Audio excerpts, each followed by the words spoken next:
Hey there, and welcome back, everybody, to another one of my builds. This is sort of meme, sort of not meme. Today we'll be looking at what I am going to be calling the Zenitsu Mjolnir build, and the goal of the build is to go fast. And unfortunately, because I moved off of my previous Deadeye for it, we are not going as fast as I would normally like, but I feel like we are going fast enough. So I'll give you a quick little look at how that performs right in the hideout. So if you have seen Tempest Flurry builds, like, those are basically slow compared to what we're doing right now. And this is using Bone Shatter. So yes, it's the Zenitsu Mjolnir Bone Shatter build. And the goal is to go fast. So going from Deadeye with more attack speed and accuracy stacking, we were able to hit about 9.7 to 10 attacks per second without using Tabula Rasa. And here we're running 7.6. Now our survivability is much greater here because we are now on the Tactician. We're now on the Tactician Ascendancy, which allows us to pin. So we get to pin, and we also get persistent buffs, have 50% less reservation. And so we're using this to really lay it on thick with all of the spirit gems that we have. So we have 194 total spirit, and we are using 190 or 189 of that. And keep in mind, because they have 50% less reservation, means that we're actually running around 380-ish, 390, or not 390, but 380-ish spirit in terms of what we're actually using. So something that you pretty much will not be able to do with those other classes. So let me just clean up, and definitely not intentional, but we did drop a quick reliquary key, my first one of the league, my first pinnacle reliquary key of the league. So let's go take a quick look at what we're gonna get while I talk more about the build. So there's quite a few interactions happening, but the primary thing is that we are socketing Mjolnir with Arc, Ball Lightning, and Lightning Warp. So Arc is our map clearing ability, and that is what's pinning enemies, or a big part of what's pinning enemies. Then we have Ball Lightning, Lightning Warp. This is the loop that is effectively we're hitting the enemy, and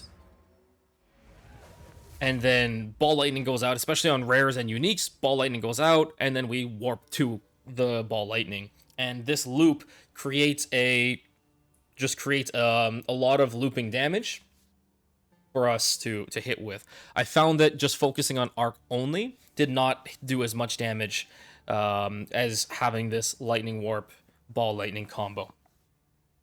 So the Arc was amazing, absolutely amazing for anything where we have to clear out lots of packs, as you'll see when I do a map later. But otherwise, this is the setup I came out with. So what are we doing?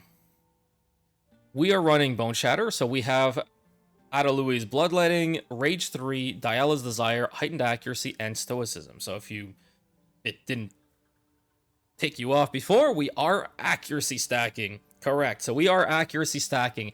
Everything has accuracy on it. And the one thing that we get this league versus last league is that we now have this new support gem, or sorry, not support gem, socketable called Ulaman's Gaze. +1 to accuracy rating per 1 item evasion rating on equipped helmet. So as you see, we have over 1,000 evasion on the helmet, and we slot this in. That means we get 1,000 accuracy. This is on top of the helmet having very high accuracy already. So we have 474 accuracy. It is a low divine for a T1, but I mean, I take what I can get. And so with this helmet, we are getting in the range of 1,500 accuracy. So this gives us a huge boost to our base accuracy rating versus last league. And this can even be taken further if you use a Darkness and Throne belt, while I'm using Ingenuity. We also have accuracy on the rings, which Ingenuity is boosting, along with flats and resistances, which, again, Ingenuity is boosting. If you'll notice that the Desecrate, we have skill speed, so this is a new modifier for rings. Generally, in the last league, you couldn't really get any suffixes that help with damage besides just getting more attributes. And more attributes, especially Dex, gives you more accuracy, which gives you more attack speed. But here we can directly just roll skill speed onto rings. So it was a nice little addition there. Obviously, Dex would work very well as well because of the accuracy stack. Here we have accuracy double flats on 100% increased effective socketed items, and this is also new. The cat talisman was changed to get 15% increased accuracy rating on gloves. So this is new. These are new. Well, Cat Talisman existed, but the effect was changed for this league. So, and then on the boots, we are just energy shield stacking, same as the chest piece. One quick note is I do have, if I'm playing Secumus, I do switch to a pure evasion chest piece. So this is preference, but I did find that depending on the map, juicing, or simulacrum, sometimes a random slam or something will hit you before the enemy gets pinned and will deal 4,000 damage. So pure evasion, you know, you're running pretty squishy. You're running pretty squishy with just about 2,200 versus 4,000 here. So how does everything work? We are, just like other classes, playing a Tecrods build using Undying Hate. And what this does is that it allows us to change a keystone to regenerate 1 life per second per 8 life spent in the last 8 seconds, 50% more life cost of skills.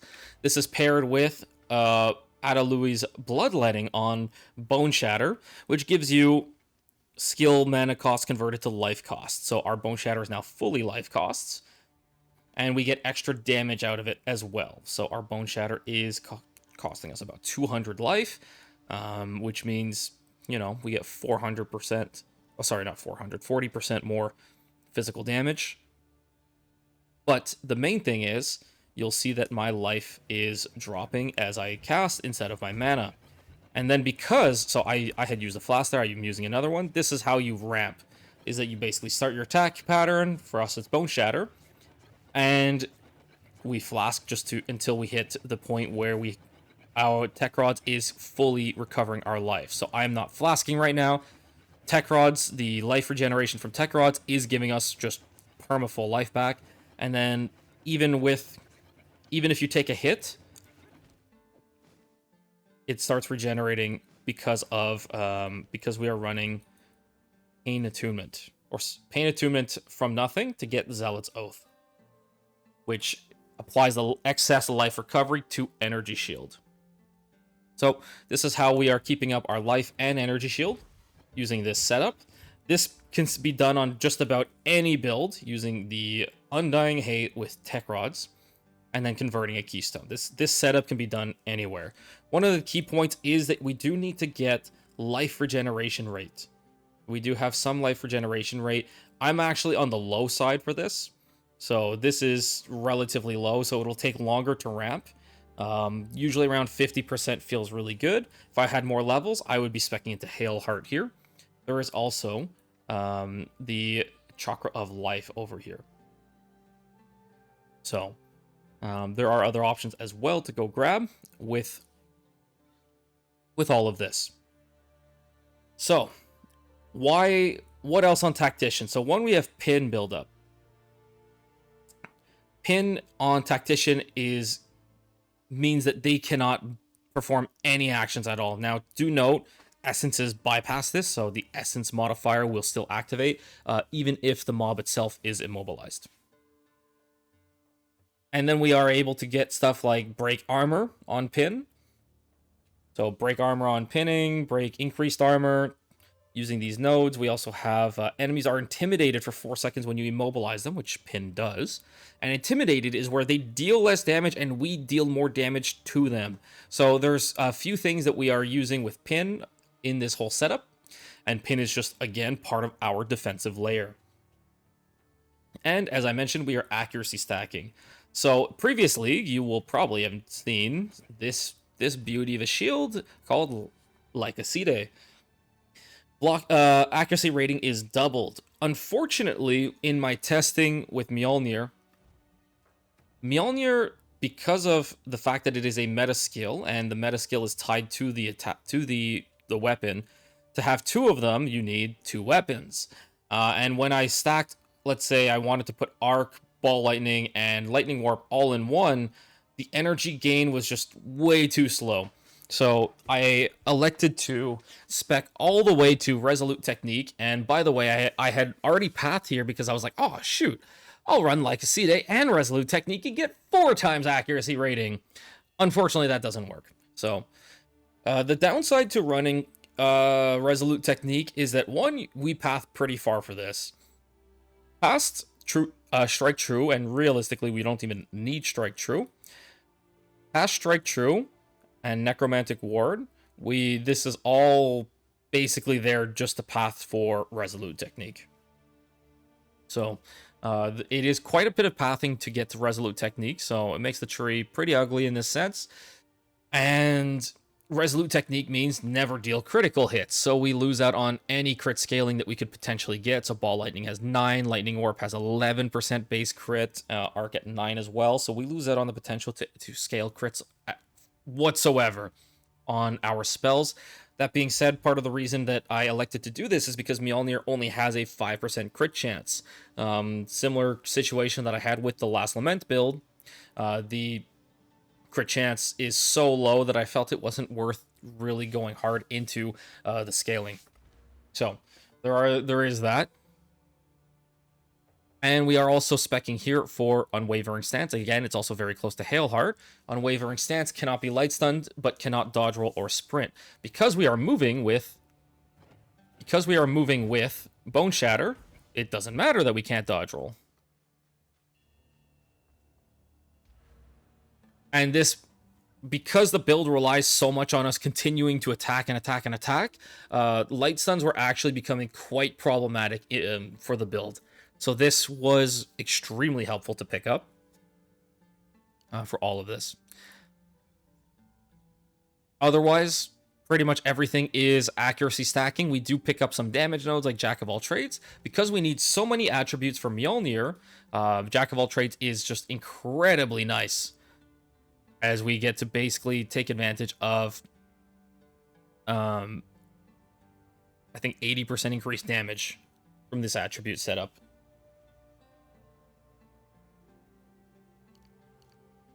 So 2% per 5 of your lowest. We have 40, so 200 divided by 5 times 2. Next, we are, again, still specking in attack speed, accuracy rating. Giant Slayer is always good. And Falcon Dive is the core of this accuracy stack build. I still don't understand how this node hasn't been nerfed yet, because accuracy stacking is incredibly powerful for scaling attack speed. And as I show you the amount of accuracy we have, we are sitting at 67,000. And keep in mind, I have only a single rare jewel in the build.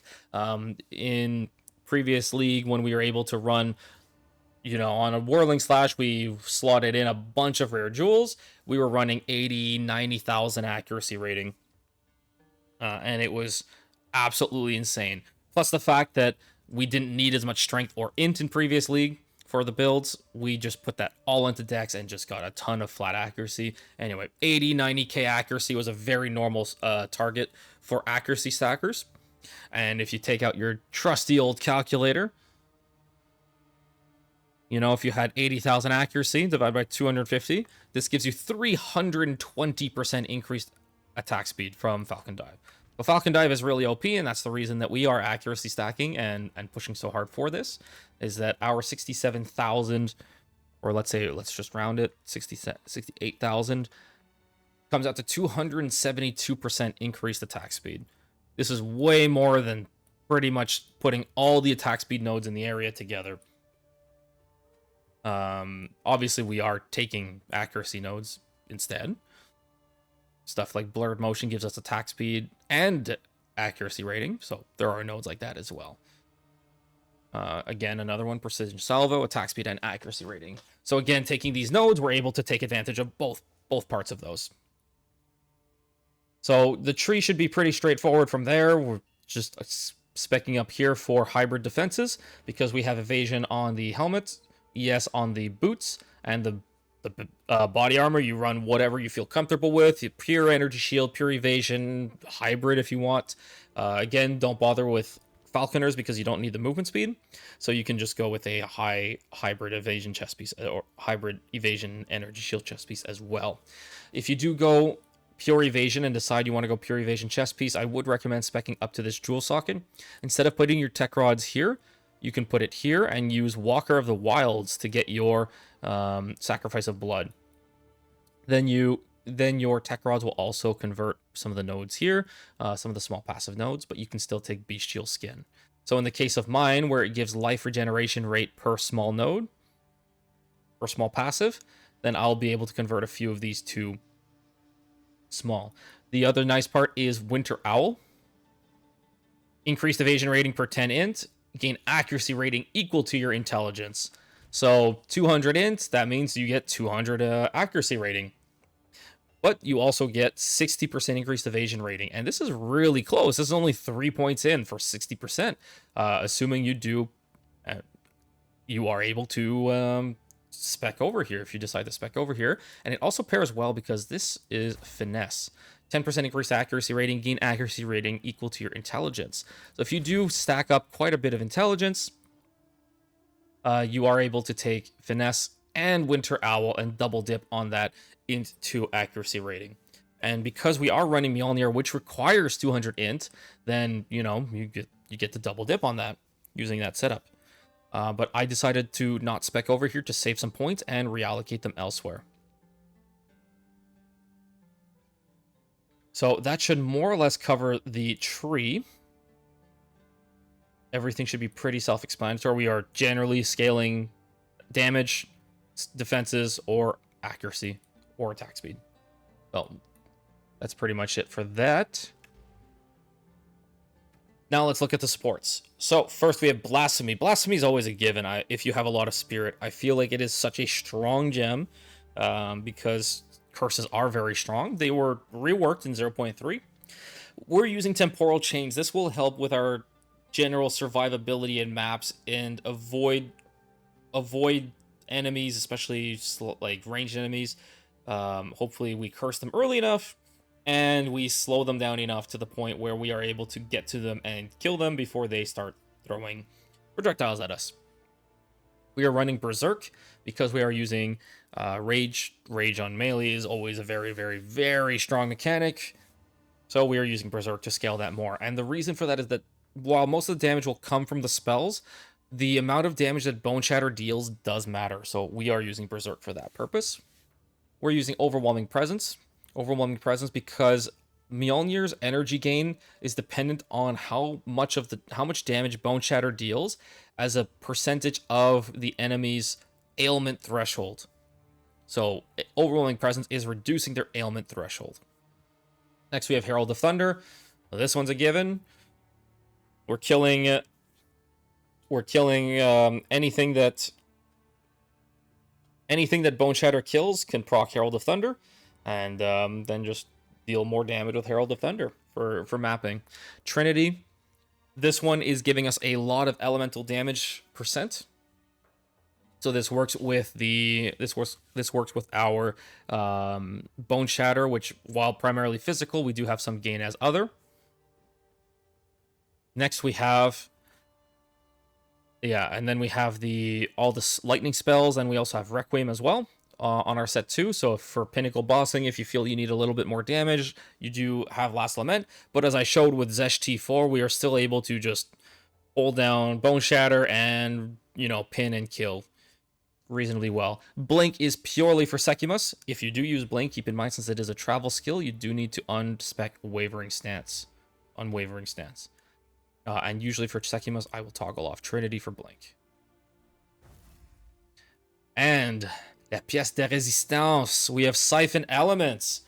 Siphon elements, remnants created by supported skills, well, whatever, doesn't really matter. But while active, has a chance to create an infusion remnant when you freeze, shock, or ignite a target. And this is important because we are doing a lot of lightning damage. So our goal is to generate lightning remnants. So 5% chance to spawn a lightning remnant, and we have an extra little bit here to gain a second one. And the goal of this is to go with Arc. Consumes a lightning infusion if possible to deal more damage and chain further. And we go from 13 chains to 19 chains, about a 50% increase, as well as a 200% more damage when lightning infused, so a 3x multi, effectively. So our arc goes crazy in mapping when we pick up those infusions. So this is incredibly powerful. This is what's going to be mostly clearing out and pinning everything. If it's not dead, it's probably pinned in the map. Ball Lightning, since it is still a projectile, will also pin. This Thunder God's Wrath, because we're using Ball Lightning and Lightning Warp together, this is quite a bit of cast time at 1.5. And this ends up, not proccing as often as Arc, which is fine. But because of the way energy works, depending on if the monster is normal, magic, rare, or unique, rares, which have quite a bit more HP, and same with uniques, because of the scaling for energy gain, this will proc very often with Thunder God's Wrath. But meanwhile, when we're just plowing through white mobs, you won't see this proc very often, which is totally fine. So that should more or less account for it. War Banner, I have it on set 2, so you'll see it's disabled, not enough spirit. But if I switch to my crossbow, it's enabled and it is on. So I can go ahead, drop it, go spam Requiem. So I didn't even use my War Banner when I was fighting Xesht, but there you go. So yeah, we can use a War Banner as well. And this is dedicated to set 2, but Tactician's glory per second actually does still activate on War Banner. So, I mean, obviously there's no enemies in my hideout to scale off of. And I hadn't switched to my crossbow. My War Banner was fully charged, and as I click here, you can see that it's also, again, we're just waiting around talking, it is back to being almost fully charged. So War Banner works on the offhand. So again, for bossing purposes, we have War Banner with Last Lament. Otherwise, I'm using balancing supports, so I can take advantage of Uhtred. I use all 3 Uhtred in here. Overwhelming Presence with the no other supports. Berserk with 2 other supports. I'm just slotting in Precision and Mysticism to get that +3. And then this one's a little tricky. So we have Blasphemy, and you're going to be wondering, Glitched, why don't you have Magnified Effect, and why do you have Precision in Blasphemy? And this is because Uhtred has a really weird mechanic where here we're using the one where if there's exactly one support modifying them. So you'll see that both Blasphemy and Temporal Chains has +3. If I take out Ritualistic Curse, Temporal Chains doesn't have the +3, but Blasphemy still has the +3. And vice versa, if I take out Precision, Blasphemy loses the +3, Temp Chains gains +3 back because I put Ritualistic Curse. So Uhtred is benefiting both of these for +3 separately, individually, so it's treated as 2 separate skill gems, effectively. So Ritualistic Curse is supporting Temp Chains, and then because that's one single support, it gains a +3 from Uhtred's, and the Precision is supporting Blasphemy, so again, that's one support, Uhtred's then procs. You could just give up the +3 skill level on Blasphemy and put Magnified Effect and just cover more area. That's totally okay as well. So I'll leave that up to you on how you decide to do that. And if you decide to do that, you could also swap the Uhtred's Augury with the Uhtred's Omen, so that and then move Mysticism or Precision somewhere else. And then just slot in the +2 into Blasphemy here. So you have Magnified Effect and Ritualistic Curse, and then you have the +3 on Temp Chains for it. So that is one of the variations that you can do. Talking about belts, we are using Ingenuity. I recommend Ingenuity. It makes it easier to res cap. We just get every stat from rings is relevant to our build. Everything on prefix, everything on suffix, whether it's attributes, res rolls. Leech doesn't really help us. Skill speed does help us, but generally you're always looking for attributes or res on these rings. So we are we can scale all 6 lines, and it makes res lines easier. And the more attributes you're able to scale, like right now I'm missing some chaos res, unfortunately. I have too much lightning res. But yeah, if we are able to scale more resistances and more attributes, then we can just push the rest into dex, get more accuracy out of it, and also scale our jack of all trades. So that just about does it for the core of the build. I personally got a Megalo with Blurred Motion and Locked On. Locked On is useless for us. Well, not fully useless, but we get the accuracy rating, but the crit chance is not useful. And Blurred Motion, unfortunately, because we spec so close to it, we're not actually saving that many points. We're only saving 3 points. So this is not the ideal Megalo for this build, but I bought it because if I wanted to switch it over to a Shallow Palm build, then we can still use it. It's probably even better there.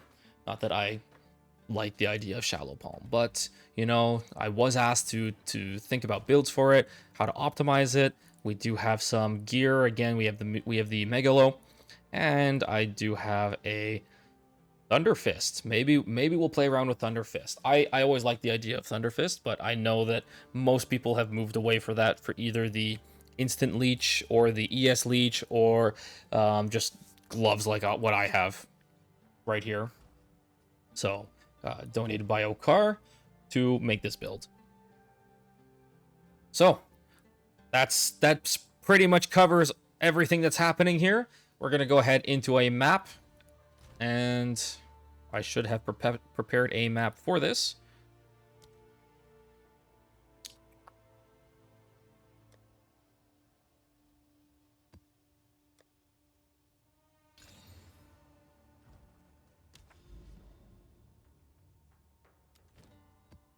So what you'll notice is that if you remember from last league with... Oh, it has a deli mirror on it already. If you remember from last league, or if you played 0.1, 0.1, it was a lot of Tempest Flurry. 0.2, we did a lot of Whirling Slash.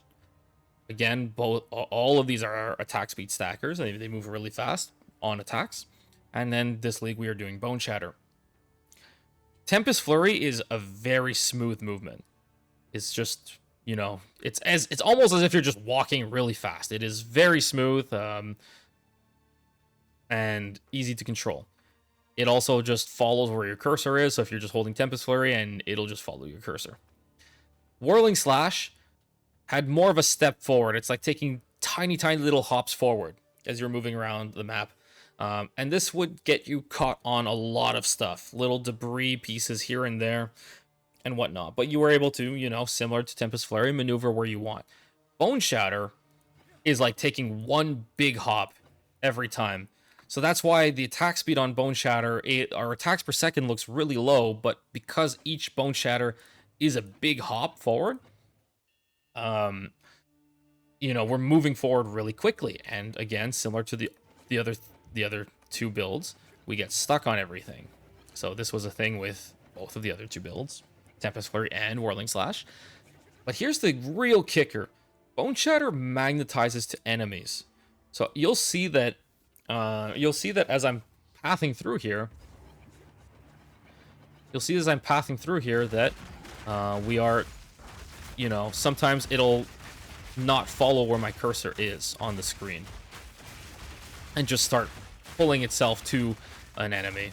And this is where it gets really rough, in that if there's some debris, a wall, whatever, something that you cannot cross through normally in between you and the enemy, your character will still just attempt to path straight through it. And then you are just stuck. You will just keep pathing and bone shattering right into the wall and unable to do anything. So this is one of the big downsides of this build, is that compared to Tempest Flurry and Whirling Slash of previous leagues, you're kind of stuck. I do think that the build has reached a good place, but again, it still happens that I get one shot. And if you notice there, the energy shield does not regenerate as fast as I would like. More life regeneration rate because of the Zealot's Oath will help with this. But even when I stacked more, it did not, like, because you can get life regeneration rate on helmets. Because even stacking that and putting more points into life regeneration rate using my Tecrods, I still felt that it was pretty poor in terms of how fast my energy shield recharged. So I don't know if there's a great way to solve this. If you have any ideas, let me know down in the comments, because I am very curious on resolving this problem, because that would help the survivability greatly if we were able to just generate more ES back. You can see there, probably between the ignited ground and just enemies hitting, probably lingering effects. There was quite a... It took quite a while to regenerate our energy shield.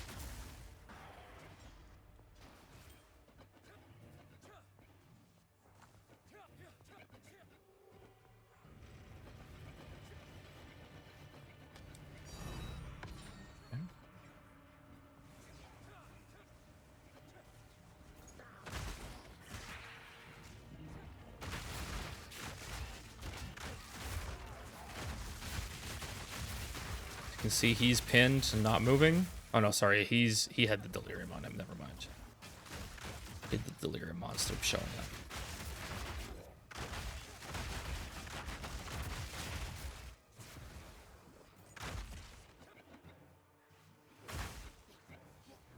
So I do have a Heart of the Well with Gain Cold, and it might be the reason why sometimes I do get cold on Trinity.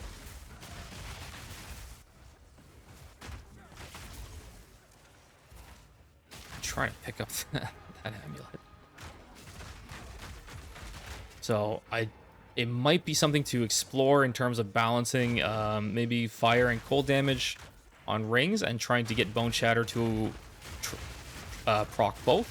But again, as you see, as soon as all the lightning stuff pops open, there's not too much else. There's not too much else that really stacks up. So you just take it. We just lose all our colds as soon as all these lightning procs happen. Ooh, we have a... Oh, that's the unique boss for this map. I thought we had a rogue exile or something.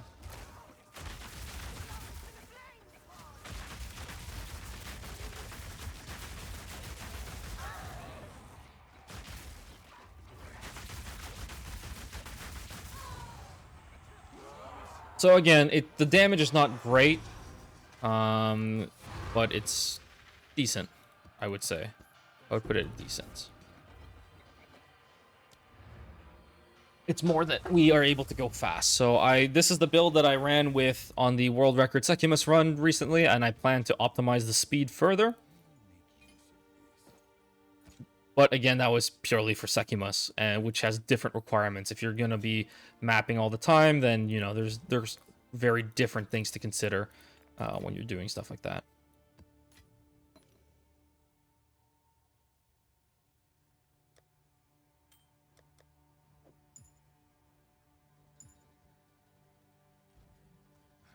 So I'm just going to finish up this map, and otherwise, I hope you enjoyed, and hope to see you in the next video. So maybe a shallow palm build, or just a quarterstaff build in general, along with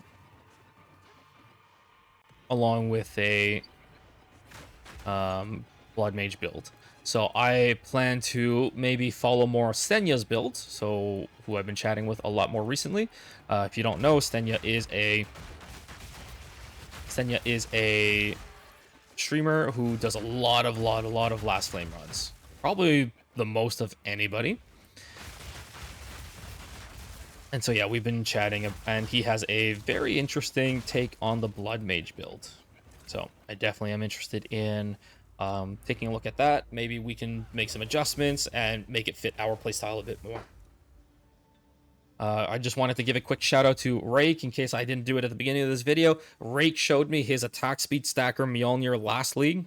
The thing is, I never built it last league because one, Mjolnirs at that point were already very expensive. There were quite a few Mjolnir builds around, and the fact that Whirling Slash was, I would say, more effective last league, significantly more effective. So I never bothered to craft it last league.